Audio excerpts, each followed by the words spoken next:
showing it.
Ladies and gentlemen, before we begin, I ask you to turn off all your cell phones so that the glorious ringtones you have would not disturb.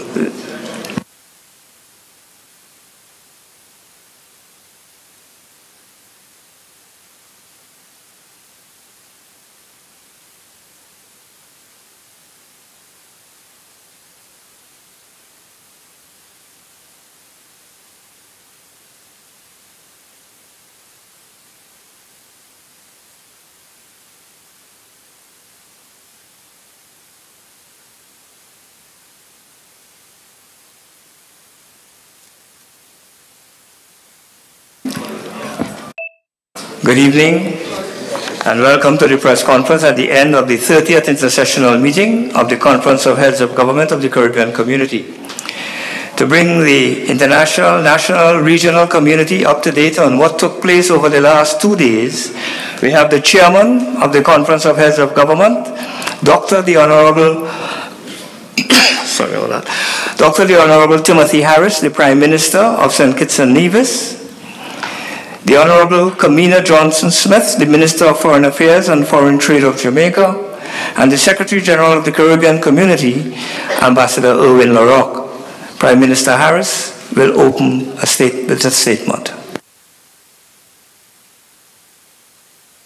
Thank you very much. As you have just said, we have just recently concluded the 30th Inter-Sessional meeting of the CARICOM Heads of Government.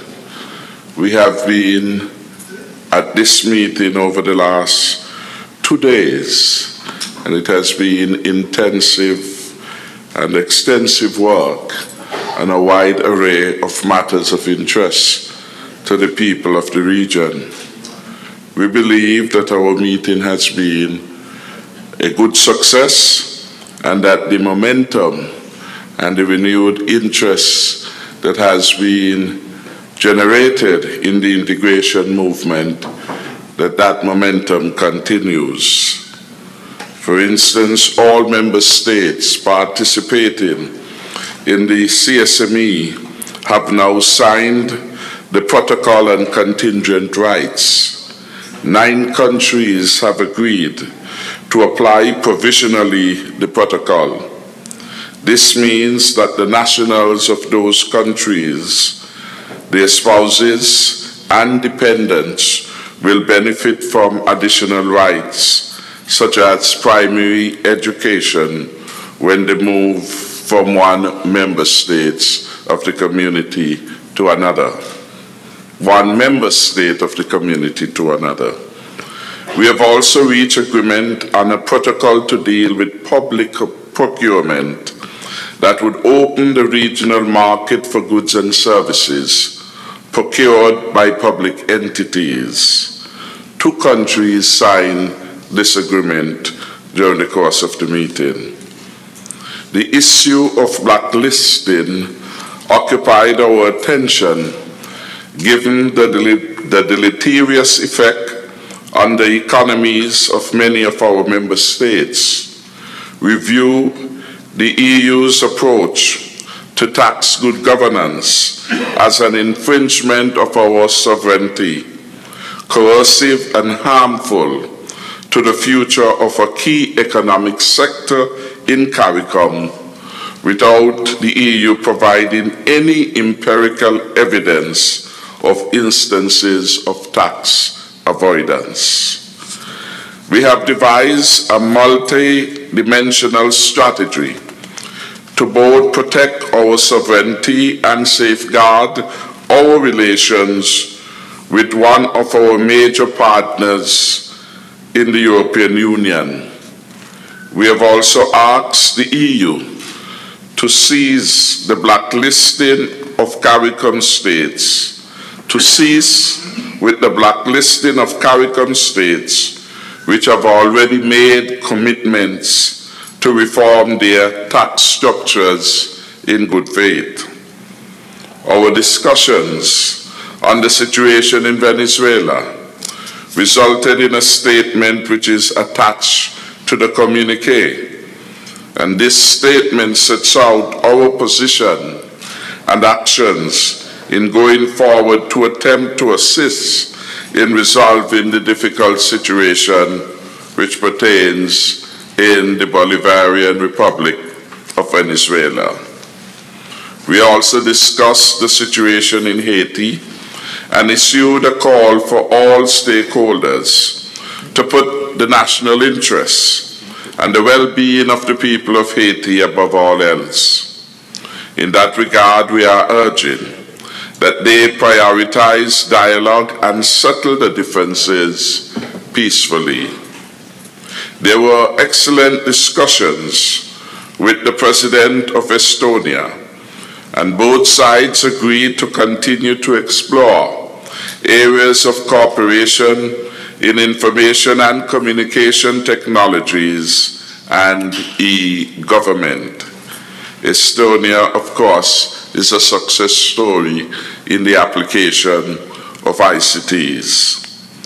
The President emphasized the value of the digital economy to economic growth and development, particularly for small countries. We look forward to cooperation initiatives between CARICOM and Estonia in order to advance the digital development of the community, including the CARICOM Single ICT Space and the CARICOM Digital Agenda 2025 initiative. All in all, we have had a very successful 2 days, which would redound to the benefit of the citizens and, of course, to our international image. I want to pause here and allow the Secretary General to perhaps say a word or two, but this is the official statement, a copy of which will be made available to you, the members of the media. Thank you, Mr. Chairman. I just want to say that we've had, as you said, 2 days of intensive discussion. I think the meeting was very successful in covering a number of areas, CSME. We also had an agreement on the return and sharing of recovered assets, which was open for signature. It's one of the tools in our arsenal to fight against transnational crime in our community. We took stock generally on matters pertaining to where we are on the CSME and other areas such as transportation.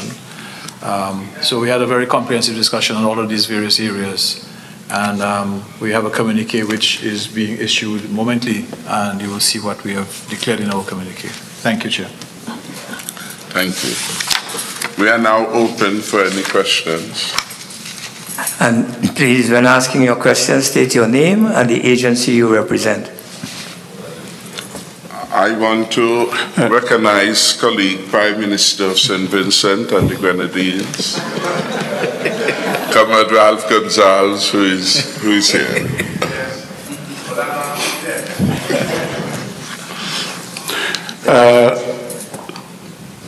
Yes, go ahead.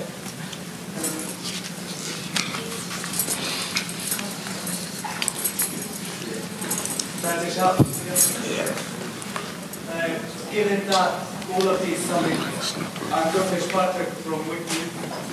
Given that all of these summits are always branded successful at their conclusion, and I don't think any diplomatic summit has been concluded without the statement successful in it, what sort of things do you think that you failed in and will look to improve at the next summit?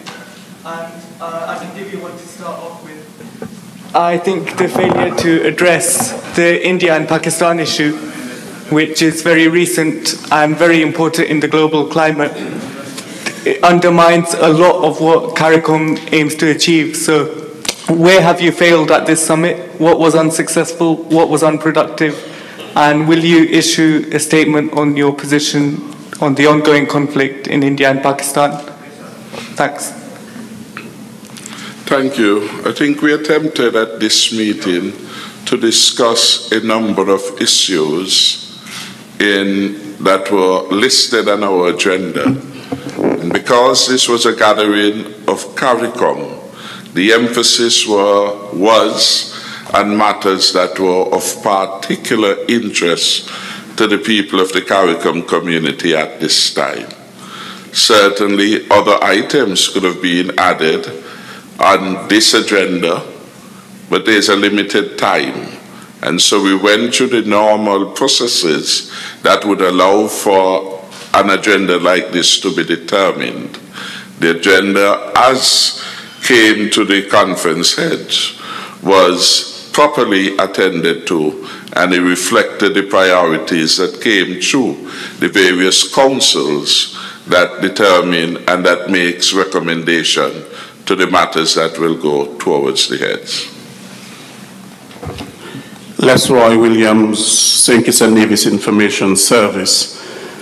Now, regional integration is hampered by regional travel and transportation. Ahead of the meeting, it was said that the meeting will treat heavily with regional integration and regional transportation, but yet I see nothing really in the communique to state that you had arrived at any agreement with respect to regional transportation. Did you arrive at any agreement with respect to regional transportation?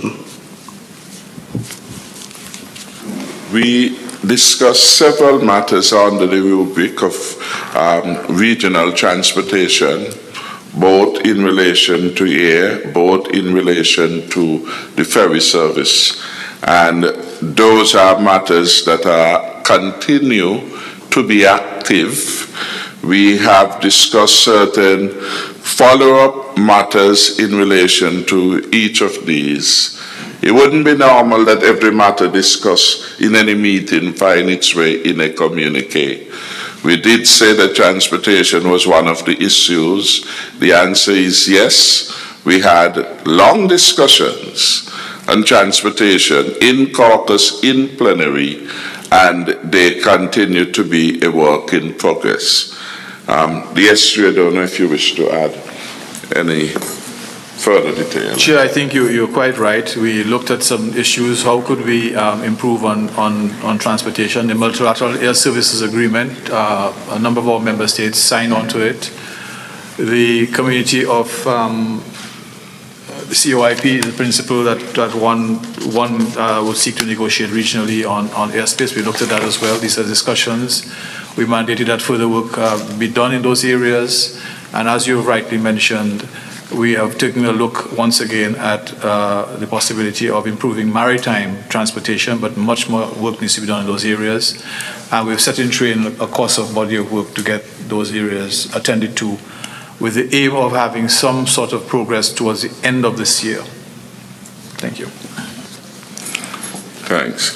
Two of the specifics to add in transportation has to do with the ongoing commitment with respect to the Multilateral Air Service Agreement, the MASA, and today we had signatories, so we are now up to 9 member states who have now signed MASA, which allows for the provisional application of that particular agreement. So we have now advanced that in having the critical threshold of members signing up with respect to that.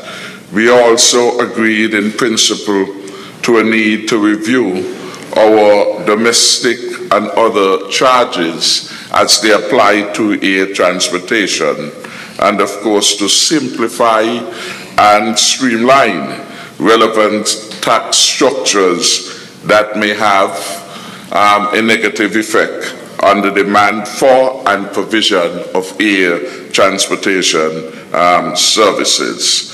So as I said, this continues to be a matter under advisement, under action. We discuss the possibilities and various options going forward vis-a-vis private sector engagement as against governmental or public sector engagement in the transportation sector.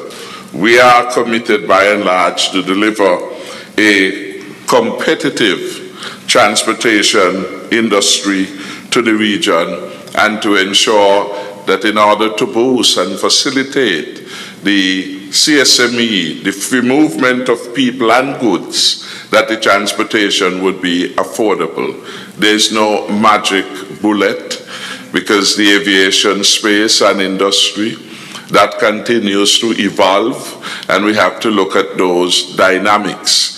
And we covered issues apart from the specifics in relation to MASA and the fiscal structure in relation to air travel, we look at some of those broad issues, and some of those issues will have to come back again to heads because they are being refined. In other words, position papers would come to heads of government, they are considered, feedback is provided, and the technicians then, or the appropriate entity, will be charged with a greater clarity to bring some refinement to the proposal and to perhaps more comprehensively address the issues of concerns to heads of government. Mr. Chairman, Val Thomas, Sugar City FM, St. Kitts. What conclusion that CARICOM came to on the situation in Venezuela?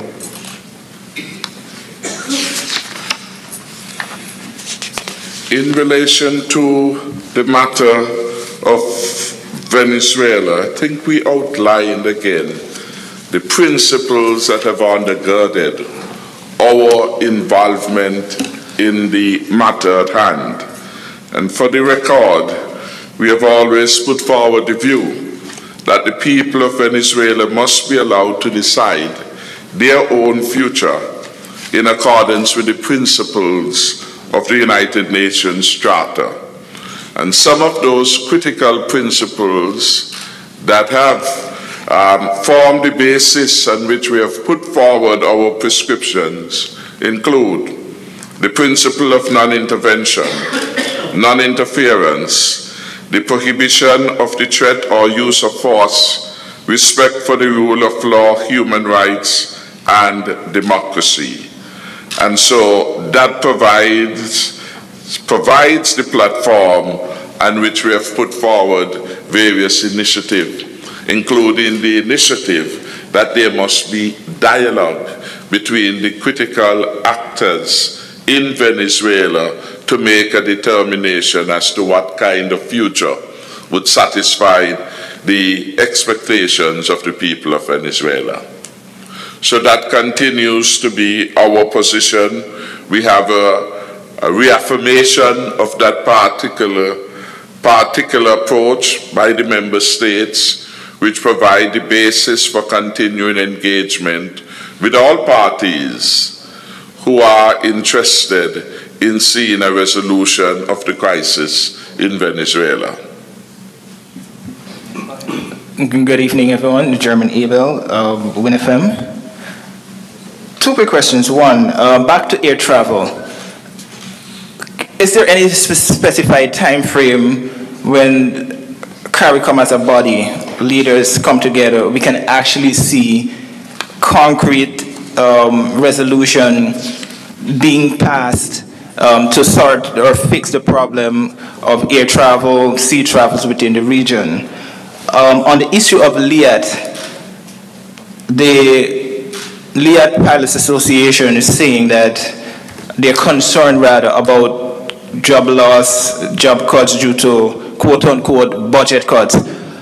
Can you address that issue in terms of a budget cut for LIAT and how they're going to,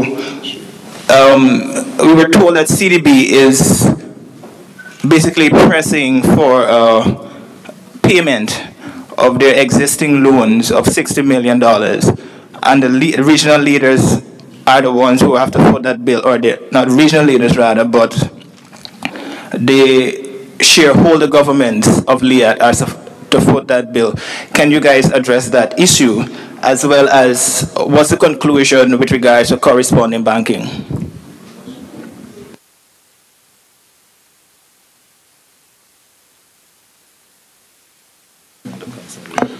The Secretary General will address the matter of the correspondent banking. With respect to specific resolution, I think we have to be careful that our expectations are reasonable. It is well known that for a very long time, air transportation within the Caribbean region has had its share of problems. And we have different airlines, whether it's LIAT, it was BIRI, or other airlines, they have gone through their own period of restructuring and adjustment. there is within the region a strong commitment to finding an affordable and efficient means of transportation that support our integration efforts. And that continues to be a work in progress, because some of the issues that impact upon the outcome, they are very deep, they are structural, and they require a thoughtful approach. If there were matters that could be easily be done, we would not be having this conversation. If the problems, for example, that face LIAT were easy to be solved, we will not be talking about that. There will be some other matter on the agenda. LIAT itself has gone through several programs of quote-unquote reorganization, restructuring, attempting to find a viable and feasible response to the expectations of the citizens and residents of the community, and those, of course, who wish to travel within. And those problems have provided some solutions for a period of time, and then they have not been sustainable in terms of our expectations for the airline. LIAT is owned principally by 4 governments, I'm advised. And so in the end, because there are shareholders, the decision as to the future of LIAT will first have to be thought through by the shareholders. Because LIAT, like the Caribbean Airlines, is important to integration effort, we have received an update from the shareholder governments with respect to LIAT, and there is a lot of solidarity to ensuring that we can achieve a sustainable model that will make LIAT, or any other entity for that matter, or put them in a better position to provide the kinds of services that our people reasonably expect and ought to have with respect to air travel. And the same arguments go with respect to the ferry service. And so these are matters people talk about long ago was that vessel that would go from shore to shore. The Maple Leaf, I think, was one of those names. And Federal Maple and Federal Palm. Federal Maple, Federal Palm. So we passed that, and we are now looking at some consideration with respect to what is the right model. And it's not just a question in these cases of buying a ship. In the end, how will they sustain themselves? So you have to address all the logistics and other issues pertinent to finding a model that would be self-financing, or at the very least would not create fiscal problems for those who are going to be contributing to them. I am optimistic that the problems which the regional industry faces as regards to travel, that those matters have been put to the conference in the presentation which we had yesterday and today, and that the heads are seized with most of the pertinent issues, and continuing dialogue will take place. For example, I can report that based on the presentations that we had from those who were representing LIAT, I have undertaken that the Cabinet of St. Kitts and Nevis will receive a delegation so that we could explore in more detail the financial and other issues impacting upon LIAT, and what role, if any, the government of St. Kitts and Nevis can play as part of a constructive response to a regional problem. So we are in fact making some progress, and we are doing so in a very thoughtful way, conscious of all the other priorities, and conscious in the end that we want a sustainable formula for ensuring that the region gets the very best from whatever model is adopted. Secretary General and Correspondent Banking. Sorry. Okay, just a quick follow-up. Was the $60 million loan also discussed, and the budget cuts and the layoffs? I am not at liberty to get into the details of a matter that has not been fully settled and for which there are ongoing discussions. So I wouldn't want to get into the specifics of some of the conversation. Suffice it to say we look at all issues impacting the viability of LIAT. And I'm not aware that there are impending layoffs, just for the record, and I'm not aware of a 60 million figure that would have come out in the discussions. Nonetheless, that is a work in progress, and perhaps after our meeting on Monday in St. Kitts and Nevis, I might be able to speak more appropriately with regard to some of the specific matters to which you have drawn our attention. Good night. Good night. Alicia Daniel Blake, Sugar City, 90.3 FM, St. Kitts. Prime Minister Harris, even prior to this meeting, several individual small island states have noted the unfairness of the EU blacklisting, and I note that coming out of this meeting, you have stated that the EU is to cease the blacklisting of CARICOM member states. Is this an ultimatum, and what if the EU does not comply? What is the next step?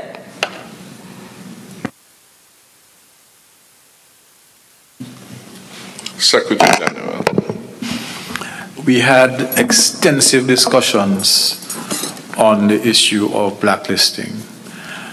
The manner in which the European Union has taken it upon themselves to set certain criteria which go above and beyond criteria set by the OECD, which is the recognized international body that looks at matters of tax and good governance. In particular, extremely concerned that the opportunity for dialogue with member states who are so blacklisted or grey-listed is almost non-existent.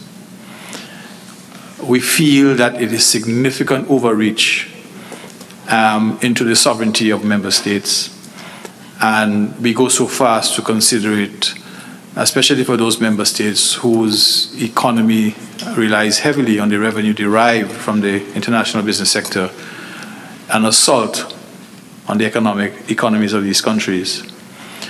We discussed, I should say to you that a team went to visit Romania, and also Brussels had discussions. We had meaningful discussions with Romania. Why Romania? Because Romania is currently in the chair of the European Union, and in particular in the chair of the Finance Council that determines those matters. And for the first time, we've had some dialogue on this matter. We raised it as well with the President of Estonia, Estonia being a member of the European Union, and put a very strong case to Estonia, to the President, as well as we did when we were in Bucharest. And we've laid out some strategies going forward. The almost arbitrary, you set one standard and the member states seek to comply, and then the goalpost moves again. So we had a long and exhausting discussion on this matter. We're going to continue in our efforts at reaching out to the European Union and to friendly countries and to countries outside of the European Union to build a case for this matter. And there are other issues but one of the things I can say to you is that our member states are not simply going to be dictated to and do every time that the relevant body says we must put something in place, going to roll over and do it. There comes a point when you have to say to them, you know, if you're not going to have some meaningful dialogue, if you're not going to have some understanding on the circumstances in which we are then we'll have to have recourse to other things. We have 14 member states. 14 member states that collectively, when we act together, which is not infrequent, can have a voice internationally. We've done it before, and we are seeking to see how we can do this again. So we are signaling this out, and part of the process is going forward, is continuing to engage, but I think we have to make it clear that the incursion in the sovereignty of our member states is unacceptable. I have another question.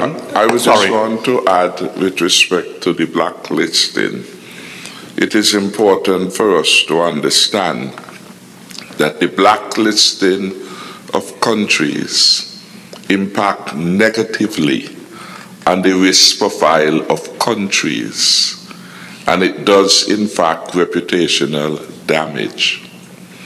And we are concerned that there is an element of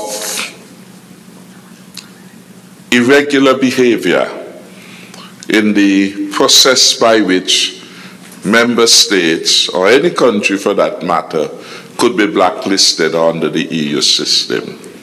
So we are concerned.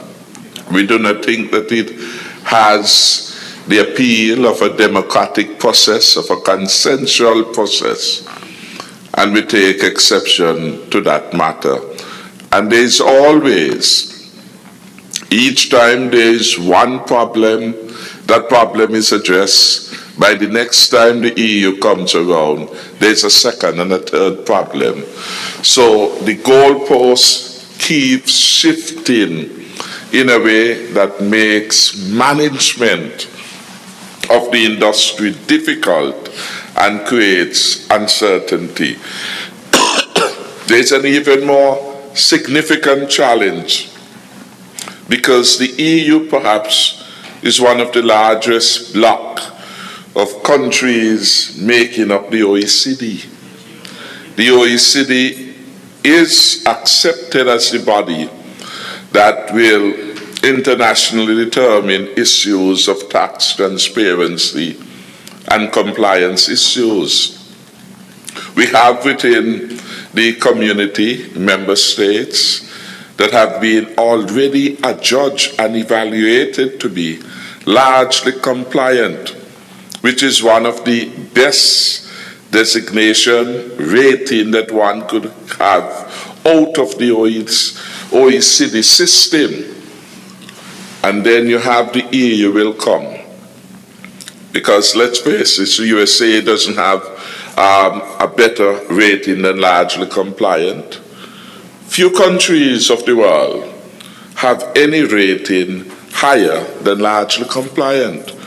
So when we have that sort of ranking or rating, we are among the best performers. We have complied with a lot of treaty obligations, etc. Our legislative regime would have already been evaluated. And so you could end up at times with a somewhat crazy scenario, where on one hand the OECD says, you're doing a very good job, we find you to be largely compliant.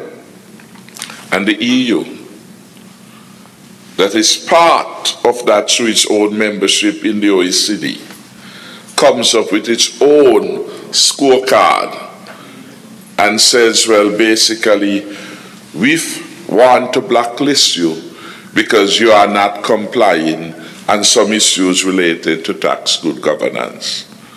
The question you ask yourself, well, which of these two entities should I be complying with? And how is it out of that same process of powerful countries?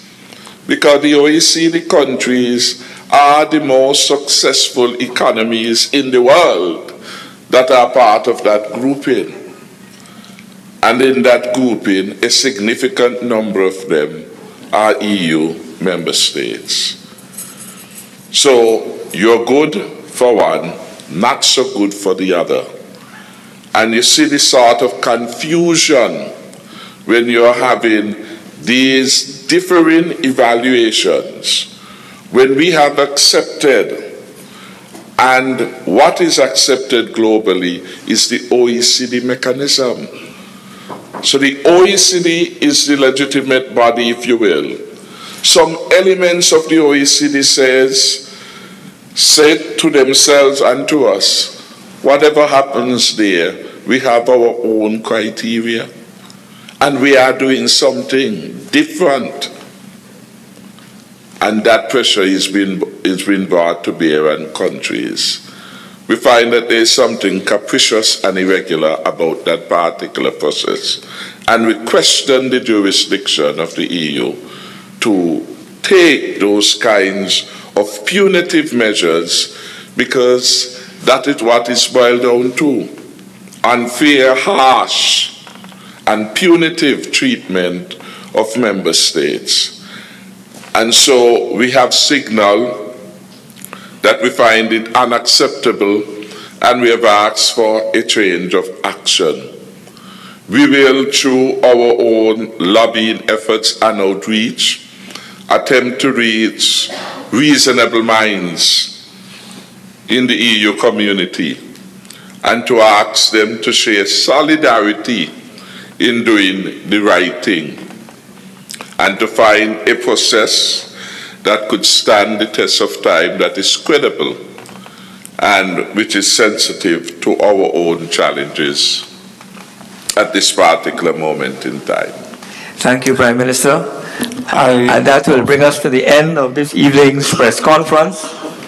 I want to thank the media and the members of the head table for providing the information that they have. Thank you very much. So we will allow, since there was a request for a question before we close. Right. We will take two more questions. You can determine who will be the two. Okay. I would like to revisit the Venezuelan impasse. Now, CARICOM has made known its position on Venezuela. The Venezuelan government has made known its position on countries like the US, for example. They've made known their position on EU, some EU countries like France, the United Kingdom, Spain, and so on. Now, what is Venezuela's position on CARICOM's stance? Is there communication with Venezuelan government behind the scenes? We have in St. Kitts an embassy of Venezuela, which perhaps is best able to speak for Venezuela. And we also have at this time high-level officials of the government of Venezuela whom I care to. What I would want to say is that the CARICOM position is not held captive by any actor or entity in or outside of Venezuela. And that is why it was important for us to find the principle. Because once we got the principles right, then everything else should flow naturally. And that is what has happened. So we have said non-interference, respect for the rule of law, the constitutional order, democracy, etc., etc. And we have said that we believe in self-determination for our people. What we are attempted to do is to offer for all parties in Venezuela our own idea that only through peace could the fulfillment of the expectations for peace in the region be fulfilled. And having regard to the proximity of Venezuela, Venezuela shares borders with Guyana, for example. Venezuela is 3 miles from Trinidad and Tobago. So you understand what proximity means. It's like St. Kitts and Nevis. And in that context, whatever happens in Venezuela will have implication for the rest of the region. The stability, We have already have a commitment that the Caribbean region should be preserved as a zone of peace. And we believe abiding by a principle of non-intervention, for example, helps in securing that and prevents the disruption of our tourism product, energy supplies, and all the other things that are occasioned whenever there is either civil unrest or military intervention in any states around the world, whether it's Iraq or any other state, Afghanistan, you name it. There's always been problems and troubles for some period of time. So we are not being held captive by any entity. We have found principles that have withstood the test of time. The same principles we are relying on now help us in good stead when we had other challenges to deal with, challenges to do with border disputes. We have always said, find a peaceful way out to deal with these particular challenges. We have always said, respect the integrity of the territory of any member state. So those things have guided us. And we are satisfied, though. We are satisfied, and yes, we have had conversation with the government of Venezuela.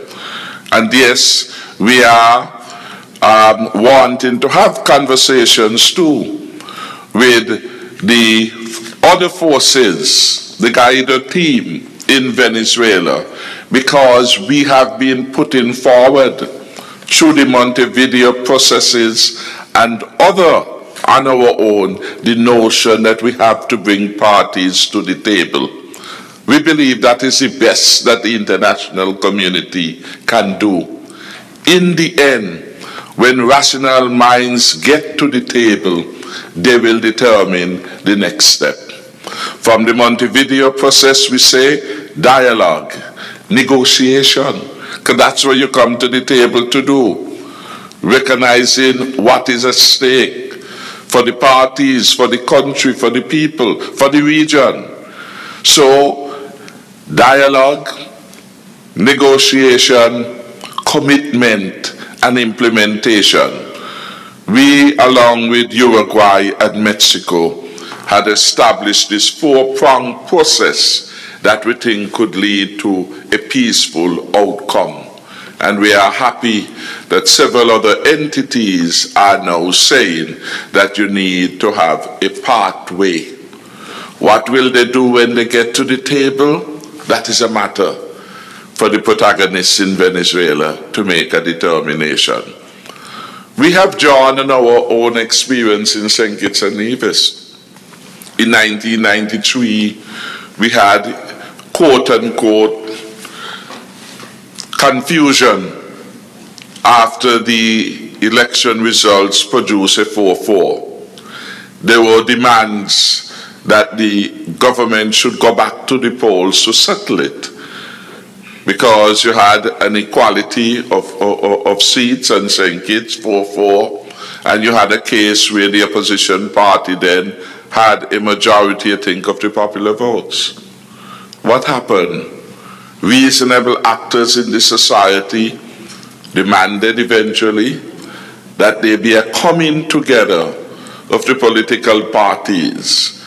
Out of that, we had the Four Seasons Accord. The Four Seasons Accord determined that it was in the interest of the country that our country should have fresh elections. It was determined that elections could not be held given the uncertainty that was pervading the country, given the civil disturbances that were taking place, that it couldn't be taken in a rush or hurried way. And you had to allow for a cooling off period. That period in the end, again by agreement, was settled at 18 months. Was everyone happy? No. There were some who were on one side who thought elections should be the next week if it were possible. There were those on the other side who thought, well, we have a legitimate government. The government can function, and the government should be allowed to go to its term or to exercise all its options freely. But through consideration and dialogue, it was determined that both parties had to give something if the parties genuinely want peace to be preserved in St. Kitts and Nevis. And so the government, with a 5-year mandate, determined in 18 months he will go back to the polls. The opposition that wanted back to the polls immediately settled for that compromise. And there were other things add-on, like, for example, access to public media, etc., coming out of that accord. So our own lived reality has been that once you get rational minds to the table, the patriotism hopefully would loom large, and people will do what is in the best interest of their country. But we can't prejudge the outcome. So we can't tell you what it is the Venezuelan people would want to have. But we believe their representatives should be able to sit down and to come to a timely resolution of that matter. Jason Davis, ZIZ Broadcasting Corporation. A quick question on the topics of border issues and security. Was there any discussion about stemming illegal guns which enter through our porous borders throughout the region? Under the discussion on security, we did in fact look at the porosity of the borders, that we need to look at the fact that although we were not producers of small arms, they were coming in, and that more needed to be done. And so we had the conversation along some of the lines that you're suggesting, and broader issues of engagement with our neighbors, engagement with the government of the United States of America, which is a source country for a lot of these small arms, and a multiplicity of responses, because the criminal activities really are multi-dimensional and they are complex issues. And so we attempt to have that broad view of what needs to be done. Some of the things that have to be done urgently, some of them that you will get responses positively, we hope, in the foreseeable future. So there's always the short, the medium, and long term as we attempt to address the causal factors to the extent that we can identify them involved with the problem of violent crimes in the region as a whole. Thank you. Thank you. Mr. Chairman, one quick question. Under your chairmanship, would we see a word of prayer before your sessions, and would we see a CARICOM anthem eventually?